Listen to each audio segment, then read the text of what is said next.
Rajasekhara Reddy forest డిపార్ట్మెంట్లో కొట్టినాడు.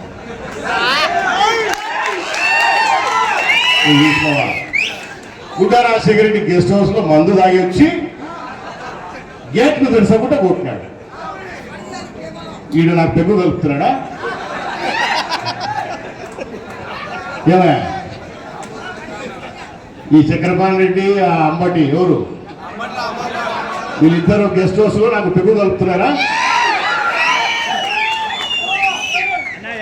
అయితే అప్పుడే కదా నేను గెస్ట్ హౌస్ లో ఇప్పుడు నేను గెస్ట్ హౌస్ లో మందు తాగి వచ్చానంటే వాళ్ళు నా పక్కన ఉంటేనే కదా, లేకపోతే ఎటు వస్తుంది నేను గెస్ట్ హౌస్ లోకి వచ్చినట్టు?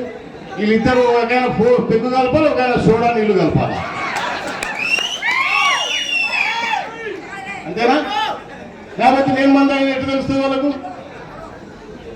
బుద్ధి జ్ఞానం లేకుండా ఏమి జరిగింది అక్కడ, అసలు వాస్తవాలు ఏంది ఇవి తెలుసుకోకుండా మీడియా ఉంది కదా అని చెప్పేసి నీ చూపించే ఒక డొక్కు మీడియా ఒకటి పెట్టుకున్నావు, ఒక డొక్కు పేపర్ ఒకటి పెట్టుకుని పెళ్లి ఉంది కదా అని చెప్పేసి నీ ఇష్టం వచ్చినట్టు రాస్తే ఊరుకుంటారా? వీళ్ళ తాటాకు తప్పలకు మనమే భయపడం లేదు. మళ్ళా ఆయన ఏం మాట్లాడతారు?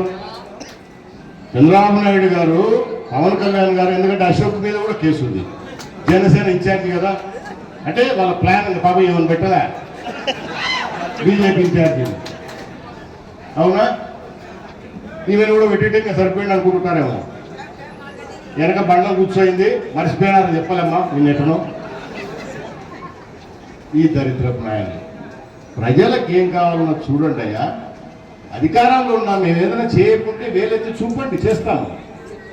అది కానీ పనికిమాల విషయాల మీద ఫోకస్ పెట్టుకొని అక్కడ ఏం జరిగిందో నీకు తెలియదు, కనుక్కోవాలన్న జ్ఞానం లేదు నీకు. మంత్రి గారు ప్రోగ్రాంకి వచ్చారు మన నియోజకవర్గానికి. నేను ఆత్మకూరు నుంచి బయలుదేరితే గెస్ట్ హౌస్లో ఎప్పుడు మంది తాగుతున్నానంగా